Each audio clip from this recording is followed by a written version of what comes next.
ಸ್ವಾಭಿಮಾನಿ ನ್ಯೂಸ್ಗೆ ಸ್ವಾಗತ. ಇಂದಿನ ಪ್ರಮುಖ ಸುದ್ದಿಗಳು. ಸಾಗರ ನಗರಸಭೆಯ ಎಲ್ಲ 31 ವಾರ್ಡ್ಗಳ ಸ್ವಚ್ಛತೆಯ ಬಗ್ಗೆ ಗಮನ ಕೊಡಬೇಕು. ನಗರಸಭೆಯಲ್ಲಿ ಕೇಳಿ ಬರುತ್ತಿರುವ ಹಗರಣಗಳಲ್ಲಿ ಭಾಗಿಯಾದ ತಪ್ಪಿತಸ್ಥ ಅಧಿಕಾರಿಗಳನ್ನು ಸಸ್ಪೆಂಡ್ ಮಾಡಲಾಗುವುದು. ನಗರಸಭೆಯಲ್ಲಿ ಸರಿಯಾಗಿ ಕೆಲಸ ನಿರ್ವಹಿಸದ ಅಧಿಕಾರಿಗಳನ್ನು ಈ ಕೂಡಲೇ ವರ್ಗಾವಣೆ ಮಾಡಲಾಗುವುದು. ಸಾಗರ ನಗರಸಭೆಯಲ್ಲಿ ಮಧ್ಯವರ್ತಿಗಳ ಹಾವಳಿ ಹೆಚ್ಚಾದ ಬಗ್ಗೆ ಮಾಹಿತಿ ಇದ್ದು ಅಂತವರ ಮೇಲೆ ಕ್ರಮ ತೆಗೆದುಕೊಳ್ಳಲಾಗುವುದು ಎಂದು ಸಾಗರ ಶಾಸಕರು ಹಾಗೂ ಕರ್ನಾಟಕ ಅರಣ್ಯ ಕೈಗಾರಿಕೆ ಅಭಿವೃದ್ಧಿ ನಿಗಮದ ಅಧ್ಯಕ್ಷರಾದ ಗೋಪಾಲಕೃಷ್ಣ ಬೇಳೂರು ಹೇಳಿದರು. ಅವರು ಇಂದು ಸಾಗರ ನಗರಸಭೆಯ ಪ್ರಗತಿ ಪರಿಶೀಲನಾ ಸಭೆಯಲ್ಲಿ ಅಧಿಕಾರಿಗಳ ಸಭೆ ನಡೆಸಿ ನಗರಸಭೆ ವ್ಯಾಪ್ತಿಯ ಸಾರ್ವಜನಿಕರ ಅಹವಾಲುಗಳನ್ನು ಸ್ವೀಕರಿಸಿ ಮಾತನಾಡುತ್ತಿದ್ದರು.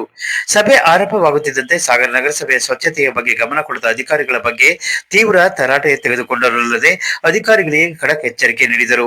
ಈ ಸಂದರ್ಭದಲ್ಲಿ ಸಾಗರ ನಗರಸಭೆಯ ಅಧ್ಯಕ್ಷೆ ಮೈತ್ರಿ ಪಾಟೀಲ್, ಉಪಾಧ್ಯಕ್ಷೆ ಸವಿತಾ ವಾಸು, ನಗರಸಭೆಯ ಯೋಜನಾ ನಿರ್ದೇಶಕರಾದ ರಂಗಸ್ವಾಮಿ, ನಗರಸಭೆ ಆಯುಕ್ತ ಕೆ ನಾಗಪ್ಪ ಮುಂತಾದವರಿದ್ದರು.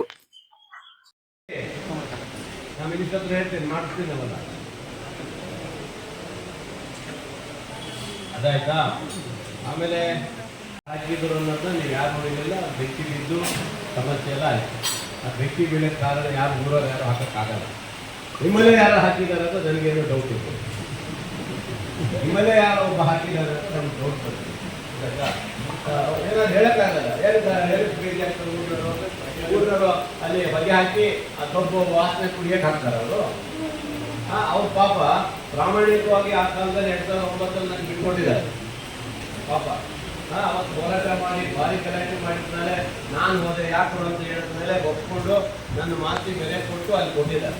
ಅದೇ ಅವರಿಗೆ ಆ ವಾಸ್ತೆ ಬರಂಗೆ ಮಾಡಿದ್ರೆ ತುಂಬಿರ್ತಾರೆ. ಇವಾಗ ಅವ್ರಿಗೆ ನಾನು ಹೇಳಿದ್ದೀನಿ, ಒಂದು ಆ ಸುತ್ತಮುತ್ತ ಕ್ಲಿಯರ್ ಆಗಿ ಕಾಂಪೌಂಡ್ ಹಾಕ್ಬೇಕು. ಒಂದು ಆ ಪಕ್ಕದ ಇನ್ನೊಂದು ರಸ್ತೆ ಬರುತ್ತೆ ಪಕ್ಕದ ಊರವರು, ಆ ರಸ್ತೆಯಲ್ಲಿ ನೀವು ಮಾಡ್ಕೊಡ್ಬೇಕು. ನಾವು ಕಾಲಗಲ್ಲೆಲ್ಲ ಮಾಡ್ಕೊಟ್ಟಿದ್ದೀವಲ್ಲ ಅದು ಮಾಡಬೇಕು.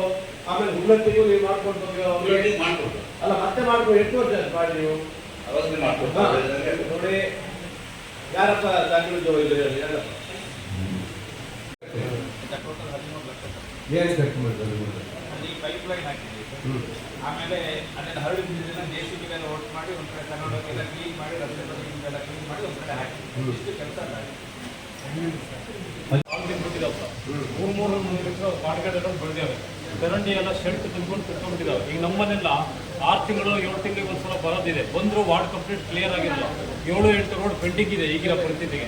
ಈಗ ನಂದು ಹಾಗೆ ಮಾರ್ಚ್ ಏಪ್ರಿಲಲ್ಲೆಲ್ಲ ಬಂದರು. ಈಗ ಅದು ಡಿಸೆಂಬರಲ್ಲಿ ಮಾಡಿದ್ದು ಇನ್ನೂ ಉಳ್ಕೊಂಡಿದ್ದಾವೆ. ಅದ್ರೊಳಗೆ ಈಗ 6ನೇ ತಿಂಗಳಾಗಿ 7ನೇ ತಿಂಗಳು ನಡೀತಾ ಇದೆ. ಈ ಪರಿಸ್ಥಿತಿ ಇದೆ. ನಾವು ಇನ್ನು ಕೇಳಿ ಈ ಪರಿಸ್ಥಿತಿ ನೋಡಿ ನಾವೇ ಅಡ್ಜಸ್ಟ್ ಆಗೋ ಸ್ಥಿತಿ ಬಂದ್ಬಿಟ್ಟಿದ್ದೀವಿ. ಸಿಟಿಯಲ್ಲಿ ಭಾಳ ಕಷ್ಟ. ಏನು ಜವಾಬ್ದಾರಿ ಇದರಲ್ಲಿ ಭಾಳ ಜನ ಇವತ್ತು ಆ ವಾರ್ಡ್ ಯಾರ್ಯಾರು ಮಾಡ್ತಾರೆ, ಅವರಿಗೆ ಯಾರ್ಯಾರು ನಿಮ್ಗೆ ಎಷ್ಟು ವಾರ್ಡಪ್ಪ? 11 ವಾರ್ಡ್. ಹಾಂ ಸರಿ, 11 ವಾರ್ಡ್ ಹೇಗಿದೆ?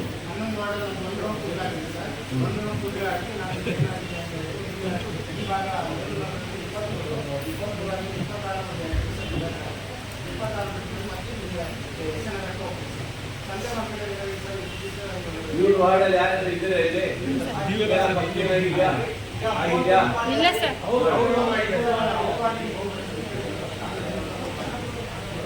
ಒಂದು ಕೆಲಸ ಮಾಡು, ನೀವು ದಿನಕ್ಕೆ ಒಂದೇ ಸರಿ ಊಟ ಮಾಡ್ತೀಯಾ? ಅಲ್ಲ, ಬೆಳಿಗ್ಗೆ ತಿಂಡಿ ತಿಂತೀಯ, ಮಧ್ಯಾಹ್ನ ಊಟ ಮಾಡ್ತೀಯ, ಮತ್ತೆ ಸಂಜೆ ತಿಂಡಿ ತಿಂತೀಯ, ಮತ್ತೆ ರಾತ್ರಿ ಊಟ ಮಾಡ್ತೀವಿ ತಾನೆ? ಹಾಂ, ಒಂದು ವಾರ್ಡಿಂದ ಹಿಂಗೆ ಮಾಡ್ತಾ ಹೋಗ್ಬಿಟ್ರೆ ಆಗುತ್ತದು? ಮಾಡ್ಬೇಕು. ಅದು ಮಾಡೋಕ್ಕಾಗೋದಲ್ಲ. ಒಂದು ವಾರ್ಡ್ ಅಲ್ಲ, ಪಕ್ಕದಲ್ಲಿರೋ ಅಷ್ಟು ಮಾಡ್ಬಿಡ್ತಾ ಹೋಗ್ಬೇಕು. ನನಗೆ ಗೊತ್ತಿಲ್ಲಪ್ಪ ಮೊದಲು ನೀವು 11 ವಾರ್ಡ್ ಏನಿದೆ ಏನು ನನಗೆ ರಿಪೋರ್ಟ್ ಕೊಡಬೇಕು. ಸುಮ್ಮನೆ ಆಯಿತಾ? ಅದನ್ನು ಯಾರು ನಿಮ್ಮಲ್ಲಿ ಯಾವುದು ಇವ್ರು ಯಾರು ನೋಡಲ್ಲ. ಆಯಿತಾ? ಆಮೇಲೆ ದಾರಿಯಲ್ಲಿ ಹೋಗ್ಬೇಕಾದ್ರೆ ಇದು ಬೈಪಾಸ್ ಅಂತ ನೋಡಿದಾಗ ನಾನು ಹೇಳಿದ್ರೆ ಮಾತ್ರ ನೀವು ಯಾರು ಕ್ಲೀನ್ ಮಾಡ್ತೀರಿ. ನೀವು ಯಾರು ಒಬ್ಬರು ಕ್ಲೀನ್ ಮಾಡ್ತಾ ಇಲ್ಲ. ಅಲ್ಲಿ CC ಕ್ಯಾಮ್ರಾಗಳು ಹಾಕಿದ್ದಾರೆ. CC ಕ್ಯಾಮ್ರಾ ಜವಾಬ್ದಾರಿ ಇರ್ಬೇಕು ನೋಡಿ, ಇವ್ರಿಗೆ ನೋಡಿ. ಆಯ್ತಾ? ಇವ್ರು ಜವಾಬ್ದಾರಿ ತಗೊಂಡು ಇಲ್ಲ ನೀವು ನೋಟಿಸ್ ಕೊಡಿ. ಅವ್ರು ಕ್ಲೀನ್ ಮಾಡಿಲ್ಲ ನೋಟಿಸ್ ಕೊಡಿ ಅವರಿಗೆ. ಅದು ಮಾಡಿ ಅವರಿಗೆ. ನೀನು ಎಷ್ಟು ಮಾಡಪ್ಪ? ನೀನು ಬೇಡ, ನೀನು ಇವ್ರಿಗೆ ಕಳಿಸ್ಕೊಡಿ. ಯಪ್ಪ ಕೆಲಸ ಮಾಡೋದಿಲ್ಲ, ಕಳಿಸ್ಕೊಡಿ. ಬೇಡ, ಇವ್ರು ರಿಲೇವ್ ಮಾಡಿಸ್ಬೇಕು. ನಾನು ಮಾಡ್ಕೊಡ್ತೀನಿ. ಹಾಂ ಮಾಡ್ಬೇಕಲ್ಲ. ನಿನಗೇನಾಗಿದೆಪ್ಪ ಮಾಡಕ್ಕೆ? ಹೇಗಿದೆ ಅವ್ರ ರಿಪೋರ್ಟು? ಇಲ್ಲಿ ನೋಡಿ ಎಲ್ಲರೂ ಸರಿ ಇಲ್ಲ ಅಂತಾರೆ. ಅವನ ಕೆಲಸನೇ ಸರಿ ಇಲ್ಲ ಅಂದಮೇಲೆ ನಾವ್ ಯಾಕೆ ಇಟ್ಕೋಬೇಕು ಅವ್ರನ್ನ? ನಾನ್ ನೋಡಿ ಯಾರು ಕೆಲಸ ಮಾಡಲ್ಲ. ಈ 31ನೇ ತಾರೀಕು ಟ್ರಾನ್ಸ್ಫರ್ ಆರ್ಡರ್ ಇದೆ, ಇದು ಟೈಮ್ ಇದೆ. ಹಾಗಪ್ಪ ಇದು ಯಾರ್ಯಾರು ಕೆಲಸ ಮಾಡಲ್ಲ ಅವ್ರು ಯಾರು ಹೊಸ ಎಲ್ಲ ತೆಗಿತೀನಿ ನಾನು, ಕೆಲವ್ರನ್ನೆಲ್ಲ ತೆಗಿಬೇಕಂತ ತೀರ್ಮಾನ ಮಾಡಿದ್ದೀನಿ. ನೀವು ಚೆನ್ನಾಗಿ ಕೆಲಸ ಮಾಡ್ರಿ, ಇಲ್ಲೇ ಇರಿ, ಕೆಲಸ ಮಾಡಿಲ್ಲ ಹೋಗ್ತಾ ಇರಿ, ನಮ್ಗೇನು ಅಭ್ಯಂತರಿಲ್ಲ.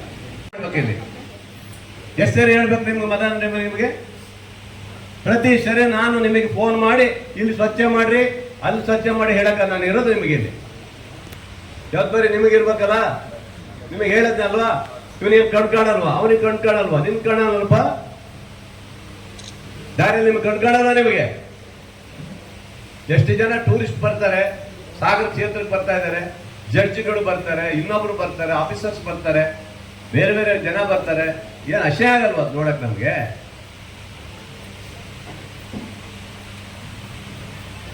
ಯಾಕಪ್ಪ ನೀವು ಅಷ್ಟೇ, ನೀವು ಹೋಗ್ಬೇಕು, ವಾರ್ಡ್ ಹೋಗ್ಬೇಕು. ಕಮಿಷನರ್ ಆಗಿ ಬೆಳಗ್ಗೆ ಒಂದೊಂದು 10 ವಾರ್ಡ್ ಮುಗಿಸ್ಬೇಕು, ಒಂದು 4-5 ವಾರ್ಡ್ ನಿಂತ್ಕೋಬೇಕು. ಮಾರನೇ ದಿವಸ 4-5 ವಾರ್ಡ್ ಇರ್ಬೇಕು. ಬೆಳಗ್ಗೆ 5 ಗಂಟೆಗೆ ಹೋಗ್ಬಿಟ್ಟು ಆರಾಮಾಗಿ 8 ಗಂಟೆವರೆಗೆ ಇರ್ಬೇಕು. ಆಮೇಲೆ ಬೇಕಾದ್ರೆ ಆಫೀಸಿಗೆ ನಿಧಾನ ಬನ್ನಿ.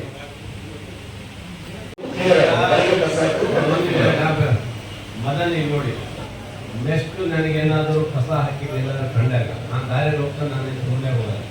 ನಾನು ಹಳ್ಳಿ ಕಡೆ ಹೋದ್ರು ಅಂತ ಒಂದು ಗುಂಡಿ ಬಿದ್ರು ನಾನು ಅಲ್ಲಿರೋ PO ಹೇಳ್ತೀನಿ, ಇಲ್ಲ ಆಫೀಸರ್ಗೆ ಹೇಳಿ ಅದು ಬಿಟ್ಟು ಹೋಗ್ತೀನಿ. ಮರ ಬಿದ್ರು ಬಿಡಲ್ಲ, ನಾವು ನೋಡ್ತಾ ಹೋಗ್ತೀನಿ. ನನಗೆ ಇನ್ನು ಮುಂದೆ ಏನಾದ್ರು ಕಸ ಮೈನ್ ರೋಡಲ್ಲಿ ಕಂಡ್ರೆ ನಾನೇನಿಲ್ಲ, ಅದು ಯಾರು ಸಂಬಂಧಪಟ್ಟದ್ದು ಅವ್ರಿಗೆ ನೋಡಿಸ್ಕೊಡೋದನ್ನು ಸಸ್ಪೆಂಡ್ ಮಾಡ್ತೀನಿ. ಗೊತ್ತಾಯ್ತಾ? ಇಲ್ಲಿ ನಿಮಗೆ ಪದೇ ಪದೇ ಹೇಳೋದು, ಅವ್ರು ಯಾರು ಹೇಳೋದು ಅಂತ ನನ್ನ ಹತ್ರ ಕೇಳಕ್ಕೆ ಕೊಡಲೇಬೇಡಿ. ಇದರಲ್ಲಿ ರಾಜಿ ಆಗೋಂಥ ಪ್ರಶ್ನೆ ಇಲ್ಲ. ಸಾಗರ ತಾಲೂಕಿನ ಸ್ವಚ್ಛತೆ ಬಗ್ಗೆ ಗಮನ ನೀವು ಕೊಡಲೇಬೇಕು. ಅಲ್ಲಿ ಕೊಡಬೇಕು, ನಿಮ್ಮ ಕರ್ತವ್ಯ. ಮತ್ತೆ ನೀವು ಮಾಡಿ, ನಿಮ್ಗೆ ಜವಾಬ್ದಾರಿ ಇದೆ, ನೀವು ಮಾಡ್ಬೇಕು. ಅವ್ರಿಗೂ ನಾನು ಹೇಳಿದ್ದೀನಿ, ಎಲ್ಲಂದ್ರೆ ಅವ್ರು ನೋಟಿಸ್ ಕೊಡಿ, ಸಸ್ಪೆಂಡ್ ಮಾಡಿ ಬಿಸಾಕಿ. ಒಬ್ಬಿಬ್ರು ಏನಿದೆ ಇಲ್ಲ ಅಂದ್ರೆ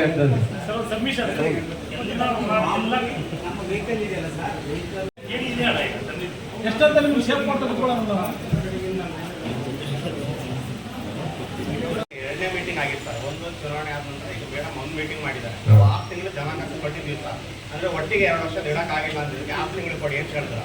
ಮತ್ತೆ ಹೆಚ್ಚು ಚರ್ಚೆ ಆಗತ್ತೆ ಅಂತ ಹೇಳಿ ಮೇಡಮ್ 3 ತಿಂಗಳು ಪ್ರೆಸೆಂಟ್ ಮಾಡಿದ್ರು ಸರ್. ನಮ್ಮಲ್ಲಿ ಹೇಗಿದೆ ಅಂದ್ರೆ ಸರ್, ಟ್ರಾನ್ಸ್ಪರೆನ್ಸಿ ಸಿಸ್ಟಮ್. ಈಗ ಇವರು ಒಂದು ಬಿಲ್ ಕೊಟ್ಟರು ಅಂದ್ರೆ ಸರ್, ನನ್ನಲ್ಲಿ ಇವತ್ತು ಪೇಮೆಂಟ್ ಆಗಿ ಒಂದು ಜಮಾ ಖರ್ಚಲ್ಲಿ ಆಡಾಗತ್ತೆ ಸರ್. ನಮ್ಮ ಸರ್ಕಾರದ ಅಷ್ಟೇ ನಾನು ಇವಾಗಲೇ ಹೇಳ್ತೇನೆ, ಒಂದು ಹಕ್ಕುಪತ್ರದಲ್ಲಿ ಏನಾದ್ರು ಡೂಪ್ಲಿಕೇಟ್ ಇದೆ ಹಾಕಿದ್ರೆ ನೀವು ಸಸ್ಪೆಂಡ್ ಆಗ್ತೀರಿ. ಇವಾಗಲೇ ಹೇಳಿದ್ರಿ, ಯಾರೇ ಆಗಲಿ ಇಲ್ಲಿ ಯಾರೇ ಇದು ಮಾಡಿದ್ರು ಬಿಡುವುದಿಲ್ಲ. ನಾನು ಇವಾಗ ಈ ಸರಿ ಹೇಳ್ತೇನೆ, ಬಿಡಬೇಡಿ, ಮಾಡಬೇಡಿ. ಹಳೇದೆಲ್ಲ ಹೇಳಿದ್ನಲ್ಲ, ಅದು ಯಾರಾಯ್ತು? PDO ತಗೊಳ್ಳಿ, ಒಂದಿಷ್ಟು ಕೊಡಿ. PDO ಹಳೇದು ಹಕ್ಕುಪತ್ರದ್ದು ಒಂದು ಸ್ಕ್ಯಾಮ್ ನೀವು ಪರಿಹಾರ ಕೊಟ್ಟಿಲ್ಲ. ಪರಿಹಾರ ಕೊಡಕ್ಕೆ ಗೈಡ್ಲೈನ್ಸ್ ಇದೆ. ನಿನ್ನೆ ಮೊನ್ನೆ ಮೀಟಿಂಗ್ ಅಲ್ಲಿ ನೋಡಿದ್ದೆ, ಗೈಡ್ಲೈನ್ಸ್ ಹಿಂದೆ ಇತ್ತಪ್ಪ. ಯಾರು ಹೇಳಿದ್ ಗೈಡ್ಲೈನ್ಸ್ ಅಂತ? ಗೈಡ್ಲೈನ್ಸ್ ಇದೆ, ಯಾರು ಹೇಳಿದ್ ಗೈಡ್ಲೈನ್ಸ್ ಇಲ್ಲ ಅಂತ? ಪಾಪ ನಾನೇ ಹೋಗಿ ಅವ್ರ ಮನೆ 5,000 ಬಂದಿದ್ದು. ಮತ್ತೆ ಪತ್ರಿಕೆಗಳಲ್ಲೆಲ್ಲ ಕೆಲವು ಈ ಹಗರಣಗಳ ಬಗ್ಗೆ ಎಲ್ಲ ಬಂದಂಥದ್ದನ್ನೆಲ್ಲ ಗಮನಿಸಿ ನಾನು ತಕ್ಷಣ ಒಂದು ಮೀಟಿಂಗ್ ಮಾಡಬೇಕು ಅಂತ ಹೇಳಿ ಕಮಿಷನರಿಗೆ ತಗೊಂಡಿದ್ದೀನಿ. ಈ ಮೀಟಿಂಗಲ್ಲಿ ನನಗೆ ಎಲ್ಲ ಮಾಹಿತಿಗಳೆಲ್ಲ ಸಿಕ್ಕಿದೆ. ಸಂಬಂಧಪಟ್ಟ ಅಧಿಕಾರಿಗಳು ಯಾರು ತಪ್ಪು ಮಾಡಿದ್ದಾರೆ ಅವ್ರನ್ನ ಕೆಲವ್ರನ್ನ ಸಸ್ಪೆಂಡ್ ಮಾಡಬೇಕಂತ ತೀರ್ಮಾನ ಮಾಡಿದ್ದೀವಿ. ಆನಂತರ ಇನ್ನು ಕೆಲವ್ರನ್ನ ನಾವು ವರ್ಗಾವಣೆ ಮಾಡಬೇಕು ಅನ್ನೋದು ತೀರ್ಮಾನ ಆಗಿದೆ. ನಮ್ಮ ಸಾಗರ ಇವತ್ತು ಪ್ರವಾಸಿಗರು ಬರೋದರಿಂದ ಹೆಚ್ಚು ಒತ್ತನ್ನು ಸ್ವಚ್ಛತೆಗೆ ಗಮನ ಕೊಡಬೇಕು ಮತ್ತು ಇಲ್ಲಿ ಮೂಲ ಸೌಕರ್ಯಗಳು ಯಾವುದೇ ಕೊರತೆ ಇಲ್ಲದೆ ನೋಡ್ಕೊಳ್ಳುವಂಥದ್ದು ಆಗಬೇಕು ಅನ್ನೋ ಉದ್ದೇಶ. ಹಣದ ಕೊರತೆ ಏನಿಲ್ಲ. ಈಗ ನಗರ ಒತ್ತಡದಲ್ಲಿ ಇವತ್ತು ಬಹಳಷ್ಟು ದುಡ್ಡು ಬಂದಿದೆ, ರಸ್ತೆ ದುಡ್ಡು ಬಂದಿದೆ, ಚರಂಡಿ ದುಡ್ಡು ಬಂದಿದೆ. ಆದರೆ ಗುತ್ತಿಗೆದಾರ ಒಂದಿಷ್ಟು ಜನ ಮಾಡಲಿಲ್ಲ, ಸ್ವಲ್ಪ ಡಿಲೇ ಆಗಿದೆ. ಅದಕ್ಕೂ ಸಹ ಇವತ್ತು ಚಾರ್ಜ್ ಮಾಡಿದ್ದೀನಿ. ಒಟ್ಟಿನಲ್ಲಿ ನಗರಸಭೆ ನಮ್ಮ 31 ವಾರ್ಡು ಒಳ್ಳೆ ರೀತಿಯಲ್ಲಿ ಕೈಗೊಳಿಸಬೇಕು ಅನ್ನೋದು ಉದ್ದೇಶ ನಮ್ದು ಇರೋದ್ರಿಂದ ಇವತ್ತು ಎಲ್ಲ ಹಕ್ಕುಪತ್ರ ಇರ್ಬೋದು, ಇನ್ನೊಂದು ಇರ್ಬೋದು, ಪ್ರತಿಯೊಂದು ಸಹ ಇವತ್ತು ಸಭೆಯಲ್ಲಿ ಅವರ ಎಲ್ಲ ಅಧಿಕಾರಿಗಳಿಂದ ತೆಗೆದುಕೊಂಡಿದ್ದೀನಿ. ಮುಂದೆ ನಾನು ಸಹ ಈಗ ವಾರ್ಡಲ್ಲಿ ಓಡಾಡಬೇಕು ಅಂತ ತೀರ್ಮಾನ ಮಾಡಿದ್ದೀನಿ. ನೆಕ್ಸ್ಟು ಸ್ವಲ್ಪ ಮಳೆ ಕಮ್ಮಿ ಆದಮೇಲೆ ಪ್ರತಿ ವಾರ್ಡಲ್ಲೂ ಸಹ ಬೆಳಗ್ಗೆ 6 ಗಂಟೆಗೆ ಎದ್ದು ಬಿಟ್ಟು ನಾನು ಸಹ ವಾರ್ಡಿಗೆ ಹೋಗ್ಬೇಕಂತ ತೀರ್ಮಾನ ಮಾಡ್ತೀನಿ. ನಾನು ಬಿಡೋದಿಲ್ಲ. ನಾನು ಪ್ರತಿ ವಾರ್ಡಲ್ಲೂ ನಾನು ಓಡಾಡ್ತೇನೆ. ನನಗೂ ಒಂದು ವಾಕ್ ಆಗುತ್ತೆ. ಯಾಕಂದರೆ ದಿನನಿತ್ಯ ಜನರು ನೋಡಿದಾಗುತ್ತೆ, ಅದರಿಂದ ಒಂದಿಷ್ಟು ಪಬ್ಲಿಕ್ ಒಪಿನಿಯನ್ ತಗೊಳ್ಳೋಕ್ಕೂ ಅನುಕೂಲ ಆಗುತ್ತೆ. ನಾನೇ ಹೋಗ್ತೀನಿ, ವಾರ್ಡಿಗೆ ಹೋಗ್ಬಿಟ್ಟು ಒಪಿನಿಯನ್ ತಗೊಳ್ತಾ ಇದ್ದೀನಿ. ಮತ್ತು ಎಲ್ಲ ಅಧಿಕಾರಿಗಳಿಗೆ ಎಚ್ಚರಿಕೆ ಕೊಟ್ಟಿದ್ದೀನಿ. PDO ಹೇಳಿದ್ದಾರೆ, ಅವರಿಗೂ ಗಮನ ಕೊಟ್ಟಿದ್ದೀನಿ, ಕಮಿಷನರಿಗೂ ಕೊಟ್ಟಿದ್ದೀನಿ. ಒಟ್ಟಿನಲ್ಲಿ ಸಾಗರ ಕ್ಷೇತ್ರದ ಈ ಒಂದು ನಗರಸಭೆ 31 ವಾರ್ಡಲ್ಲಿ ಈಗ ಅಧ್ಯಕ್ಷರು ಉಪಾಧ್ಯಕ್ಷರು ಅವರು ಇದ್ದಾರೆ, ಅವರು ಸ್ವಲ್ಪ ಓಡಾಡಿ ಕೆಲಸ ಮಾಡ್ತಾರೆ. ಜೊತೆಗೆ ಅಧಿಕಾರಿಗಳಿಗೆ ಎಚ್ಚರಿಕೆ ಕೊಟ್ಟಿದ್ದೀನಿ, ಕೆಲಸ ಆಗಬೇಕಂತೆ. ವಾರ್ಡಲ್ಲಿ ಯಾವುದೇ ಕಂಪ್ಲೇಂಟ್ ಬರ್ಬೋದು, ಏನು ತೊಂದರೆ ಆಗಬಾರ್ದು, ಸಾರ್ವಜನಿಕರಿಗೆ ಒಳ್ಳೇದಾಗಬೇಕು ಅಂತ ಮತ್ತು ಹಕ್ಕುಪತ್ರಕ್ಕೂ ಇದು ಕೊಟ್ಟಿರಲಿಲ್ಲ, ಏನು ಅವರಿಗೆ ಹಣ ಕೊಟ್ಟಿರಲಿಲ್ಲ ಪರಿಹಾರ. ಅದಕ್ಕೆ ಗೈಡ್ಲೈನ್ಸ್ ಇದೆ ಅಂತ ನಾಗಪ್ಪನವ್ರು ಹೇಳಿದ್ರು, ಅದು ಗೈಡ್ಲೈನ್ಸ್ ಬಂದಿದೆ. ಅದಕ್ಕೋಸ್ಕರ ಈಗ 3 ದಿವಸದಲ್ಲಿ ಆ ಎಲ್ಲ ನೊಂದ ಜನರಿಗೆ, ಪಾಪ ಬಡವರಿಗೆ ನಾನು ಆಗಲೇ ಕೈಯಿಂದ ಕೊಟ್ಟಿದ್ದೀನಿ. ನಾನು ಅವರಿಗೆಲ್ಲ 5,000, 8,000, 10,000ವರೆಗೆ ಕೈಯಿಂದ ಕೊಟ್ಟಿದ್ದೀನಿ. ಆದರೆ ನೊಂದ ಜನರಿಗೆ ನಾನು ಮೊದಲ ನಮ್ಮದು ಆದ್ಯತೆ ನೊಂದ ಜನರನ್ನ ನೋಡೋದು. ನಮ್ಮದು ಮೊದಲು ಅವ್ರಿಗೆ ಏನಾದ್ರು ಕೊಟ್ಟಿಲ್ಲ ಅಂದರೆ ಸಿಟ್ಟು ಬಂದ್ಬಿಡ್ತದೆ ನನಗೆ, ಅದು ಭಾಳ ಕೋಪ ಬರುತ್ತೆ ನಾಗಪ್ಪ. ಅದು ಆಗಬೇಕು, ಯಾಕಂದ್ರೆ ಅಂಥ ಜನರಿಗೆ ಮೊದಲ ಆದ್ಯತೆ ಕೊಡಬೇಕು. ಅದು ಕೊಟ್ಟಿಲ್ಲ. ಅದಕ್ಕೆ ಮೊನ್ನೆ ಮೀಟಿಂಗಲ್ಲಿ ಹೇಳಿದೆ, ಗೈಡ್ಲೈನ್ಸ್ ತರಿಸಿದ ಮೇಲೆ ನಾಗಪ್ಪ ಓಕೆ ಅಂತ ಹೇಳಿದ್ದಾರೆ. 3 ದಿವಸದಲ್ಲಿ ಅದನ್ನು ಕೊಡ್ತೀವಿ. ಯಾವುದೇ ಸಮಸ್ಯೆ ಬಂದಿದ್ದು ಯಾವುದೂ ಬಿಡೋಕ್ಕಾಗಲ್ಲ. ಈಗ ಉದಾಹರಣೆ ಎಲ್ಲದೂ ತೊಗೊಂಡಿದ್ದೀನಿ, ಯಾವುದೇ ಬಿಟ್ಟಿಲ್ಲ. ಮಳೆ ಹಾನಿ ಹೊಂದಿರ್ಬೋದು, ಈಗ ಆಡಿಟ್ ಆಗದೆ ಇರೋದು, 2 ವರ್ಷದಿಂದ ಏನು ಲೆಕ್ಕಪತ್ರ ಕೊಡದೇ ಇರುವಂಥದ್ದು, ಇವೆಲ್ಲ ಸಮಸ್ಯೆನೇ ಬಂದಿದೆ. ಅದನ್ನೆಲ್ಲ ಕ್ರಮ ತೊಗೊಳ್ತಿದ್ದೀವಿ, ಯಾರ ಅಧಿಕಾರಿ ಬಿಡುವುದಿಲ್ಲ ಅಂತ ಮಾತು ಹೇಳ್ತಾ ಇದ್ದೀನಿ. ಹಾಗಾಗಿ ಎಲ್ಲವನ್ನು ಸ್ವೀಪ್ ಮಾಡಿದ್ದೀವಿ. ಒಟ್ಟಿನಲ್ಲಿ ಸಾಗರದ ಆಮೇಲೆ ಪತ್ರಕರ್ತ ಭವನಕ್ಕೂ 15 ದಿವಸದಲ್ಲಿ ಮಾಡಿಕೊಡ್ಬೇಕು. ಇನ್ನೊಂದು ಈ ಮಂತು ನೆಕ್ಸ್ಟ್ ಮಂತ್ ಎಂಡಲ್ಲಿ ಅದನ್ನು ಸಹ ಉದ್ಘಾಟನೆ ಮಾಡಬೇಕು ಅನ್ನೋದು ಸಹ ವಾರ್ನಿಂಗ್ ಮಾಡಿದ್ದೀನಿ. ಅದನ್ನು ಬಿಟ್ಟಿಲ್ಲ ನಾನು. ಅಂದರೆ ಅದು CC ಕ್ಯಾಮ್ರಾದಲ್ಲಿ ತರಿಸಿ ನೋಡ್ತೀವಿ ಒಂದು. ಆಮೇಲೆ ಅದಕ್ಕೂ ಸಹ ಈಗ 13 ಲಕ್ಷ ರೂಪಾಯಿ ಇದು ಹಾಕಿ ಅದೆಲ್ಲ ನೀರಿನ ವ್ಯವಸ್ಥೆ ಮುಂದೆ ಪೈಪ್ ಲೈನಲ್ಲಿ ಹಾಕಿ ಎಲ್ಲ ವ್ಯವಸ್ಥೆ ಮಾಡಿದ್ದಾರೆ.